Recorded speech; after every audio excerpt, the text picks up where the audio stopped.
So we cannot deny all the many layers and levels of our experience. It's just not possible to go to the absolute place and deny all the rest. It won't work. Yet, there needs to be an absolute recognition. There needs to be a recognition. Right, Kerry? Yes. You're so beautiful. There needs to be a recognition for all these layers and all these aspects to be really truly met. Otherwise, who in you will be willing to experience anything and everything? Who? If a lot of your life has been in running from pain, pushing down feelings, trying to escape, or anxiety or trauma, at some point, even if it started like in the little one, if all of the life has been about running from that, to actually stop and be willing to meet and face life in all its inclusiveness in each moment, do you think that one who's been running all the life will be willing to live life that way, this way? Of course not. Of course not. And you cannot expect that from that one. That's a misunderstanding. It's a misidentification, and there is a misunderstanding in there, and it's a psychological ball of energy and memories, and it's built up to an energy that is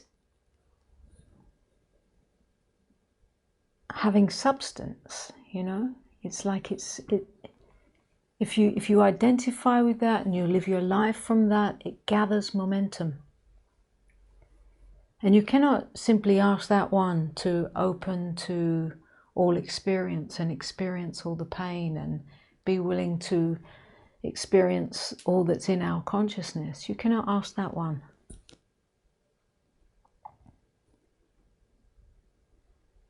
That's way too much to ask of that mechanism.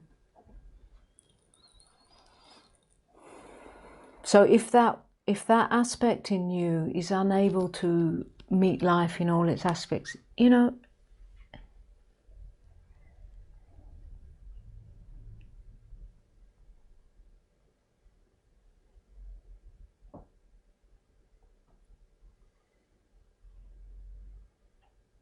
that's totally fine. That's totally okay. You know, that one, that aspect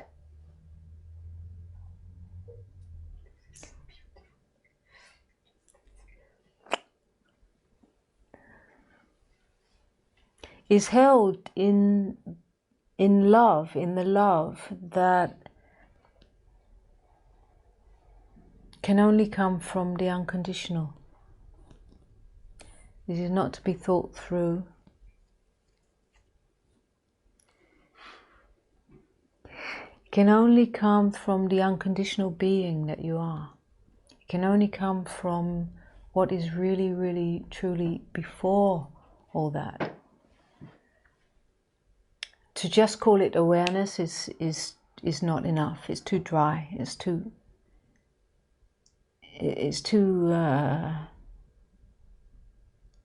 It cannot be put in that word. Yet we know that the unconditional being that you are is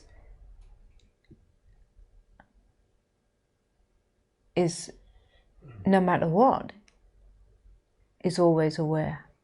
This is one quality of the nature of your being, to be always aware. But there's only one place that you can come from to meet all of life and to be here for that that psychological ball, that momentum that's gathered a lot of energy, the only way that that can come undone, in my view, the only way that that can really come undone is when it's met by what is already free in you, in who and what you really are.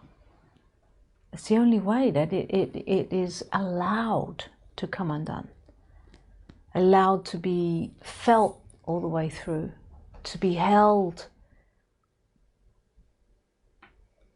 by your presence. Yeah. But for that there needs to be recognition. Without recognition, what am I talking about? Are you wondering that? What's she going on about? Are you wondering that? No? Okay, somebody is.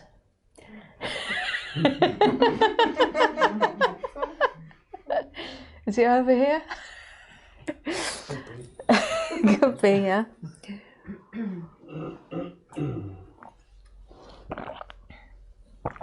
There needs to be a recognition for that openness. Otherwise, it's like you're going to be trying to talk the little one with all its mechanisms of, you're going to be trying to talk that one into experiencing the fear and the pain and the trying to be okay with everything, and it cannot.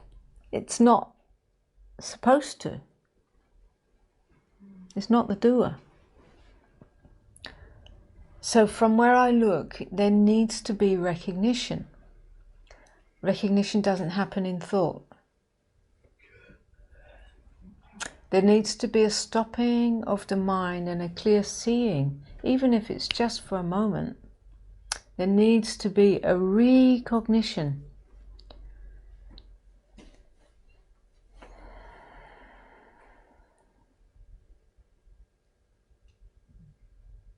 And even that is not enough.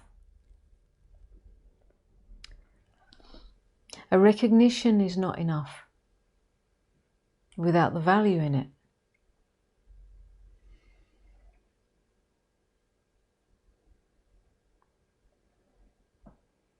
And this is what we're going to explore more, because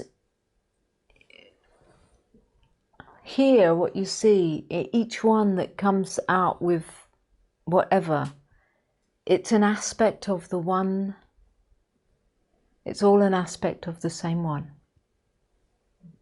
And that's how, again and again, you recognize, I know that, I know that.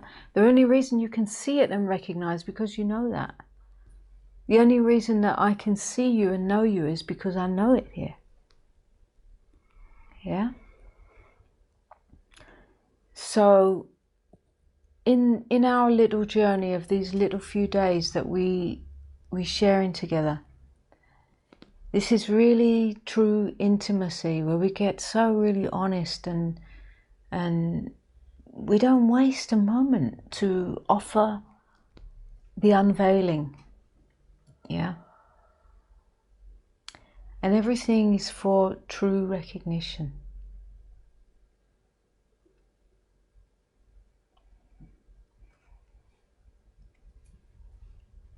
The recognition, when the recognition comes first, that allows a space for everything to be truly.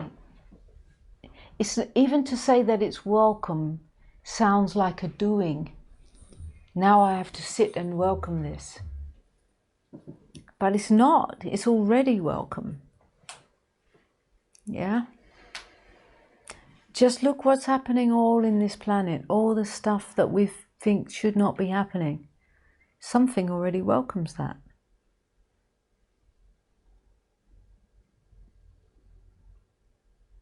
Whatever has given life for it to happen has welcomed that without doing. Yeah? It's only that in you which can welcome everything. It's that. And that's not you sitting there going, okay, it's all welcome. But the moment that you come to that place in yourself where you do open on the levels of your person to let it in, to let the pain in, to let the whatever it is that's avoided, to let it in, that's where you as the persona and your maker, which already allows everything, are one. You get what I mean? Yeah.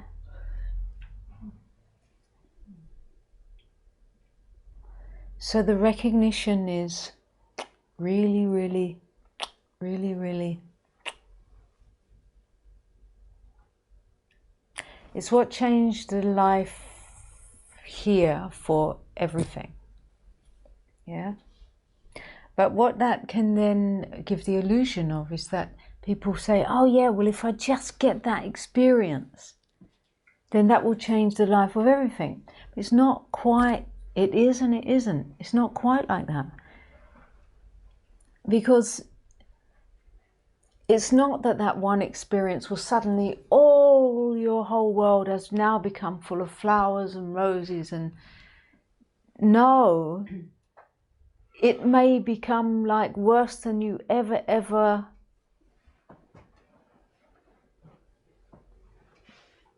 you did not expect it to be like that. So you say, I couldn't have got there yet. Yeah, I mean, if all this is here and all this is like, and this is like, this cannot be it. I didn't arrive yet.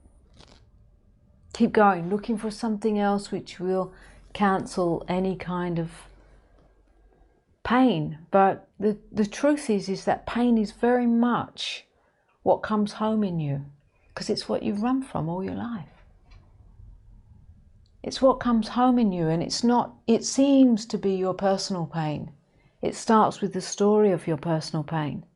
But that's just the doorway where you enter the connection. But it's the pain of separation. We can say separation from God. Yeah? When that little baby comes in, that little baby doesn't know separation from God. It's just,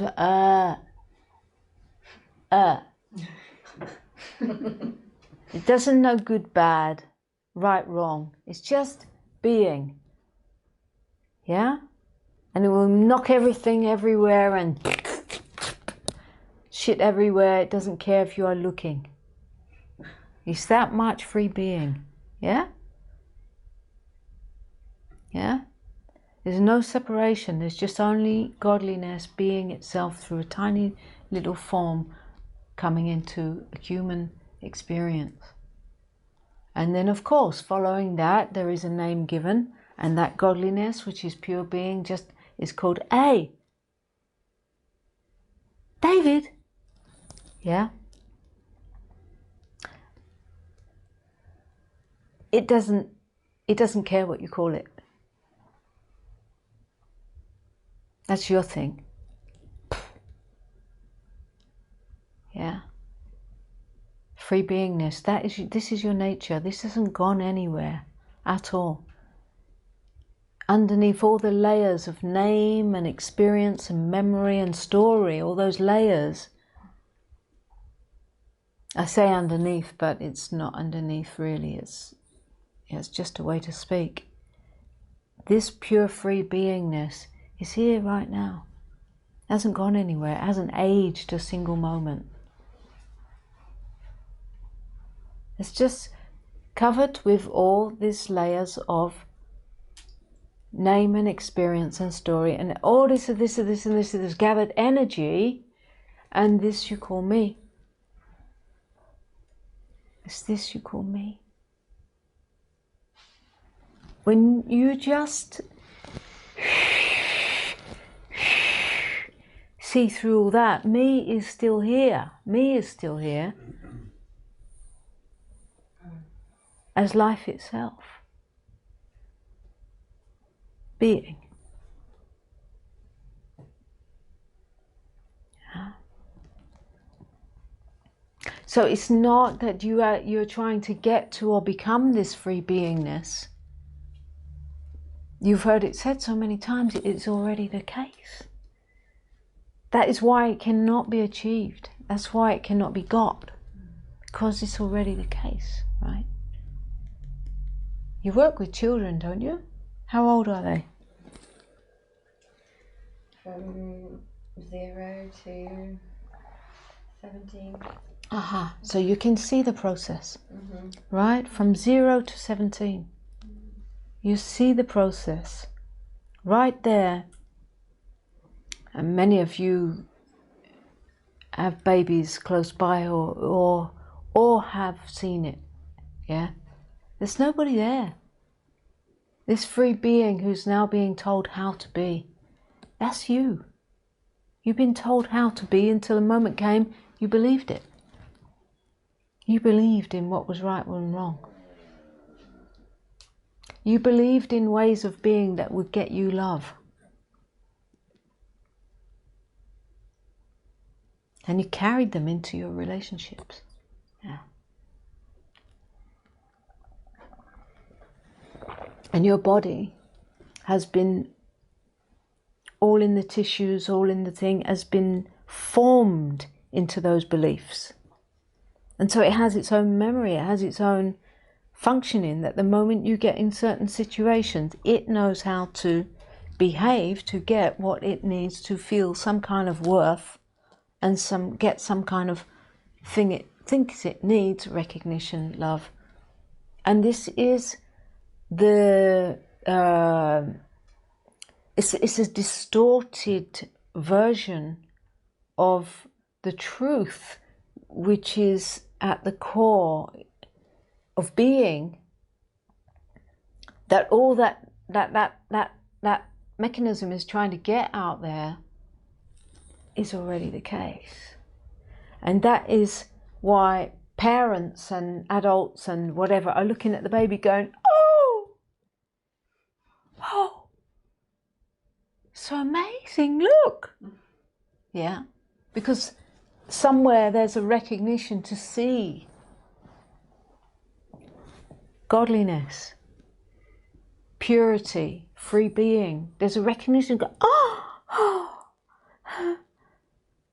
yeah. So the realization and the recognition is of this that is already here. You don't become that. You don't achieve that. You don't get to be somebody who's enlightened. You know, it's all of the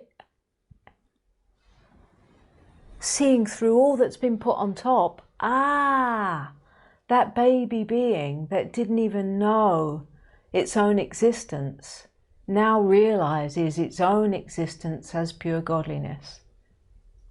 So that's the difference between the pure little baby innocent being and the awakened being. Yeah, that's why I don't kind of go along with the saying, you don't need to get enlightened, you're already enlightened. That doesn't work for me, because you are already what you're looking for.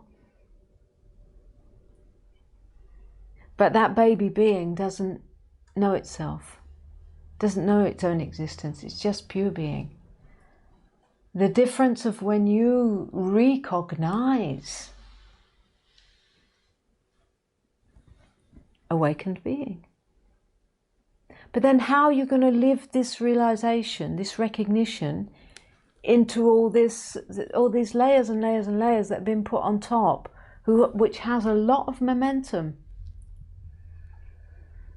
It's gathered so much momentum and belief, and it's done its best to fit in and be somebody who can be of some kind of value.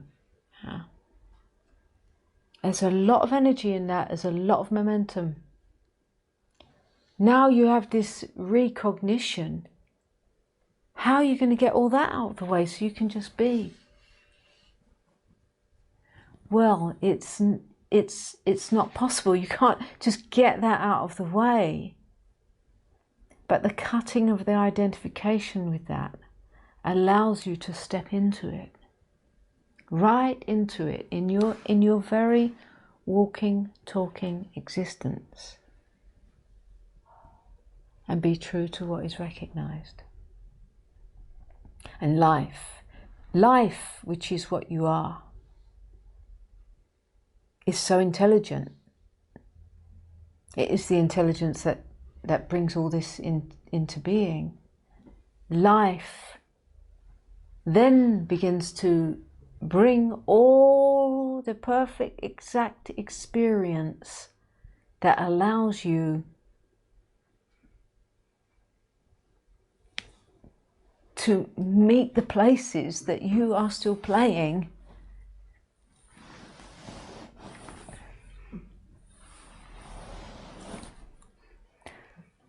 where that identity is still having a life and walking as if it is you. Life allows the presentation of you to look that right in the eyes and have the possibility to get honest about, to get honest, to step in those places. It's going to take a dying off. But hey, if you are a lover, you have to be a lover of truth more than anything else. If you are a lover, you will step right where you don't want to step and watch those layers burn. And sometimes this can be painful. But who is going to be willing to sit right in that and experience that burning, that pain, those feelings of not being good enough, unworthiness, those core feelings that start right there when you're being told, no, you don't get love if you behave like that, you know. Who is going to be the one who is willing to be the allowing for those feelings that were then locked up in those moments? Those feelings that couldn't be felt and couldn't be dealt with, and then so produced mechanisms and ways of behaving to buffer off those feelings. Those feelings are then got to be felt. They got to be felt, they got to be met. Who in you will be willing to be the space for that? Can only be your free being, right? That innocent baby, you see, doesn't mind crying and wailing and disturbing everybody. It doesn't push down its feelings. Have you noticed that a baby doesn't push down its feelings? In your maturity of being that much aware of when these feelings are coming, you don't need to scream and wail, because you have a maturity, you have an awareness. This is what it means to be an awakened being. That's the difference. For you to actually stop all movements to get away, all movements to those mechanisms that have been learned to protect, and to actually stop right in the midst of that and know yourself and know yourself and know yourself and feel all the pull to move in different ways. And the moment that you don't go and you are true to what you know, there your body is changed. That's when the very tissues in your body and the memory body is rewired into the nervous system. And it's through your living situations that these situations become possible. You come here, we have this intense inquiry, we journey through, we see, we open, recognize, and have great openings. And then the life that follows and plays, you'll be bumping up against things. And right there, is the possibility to rewire the system.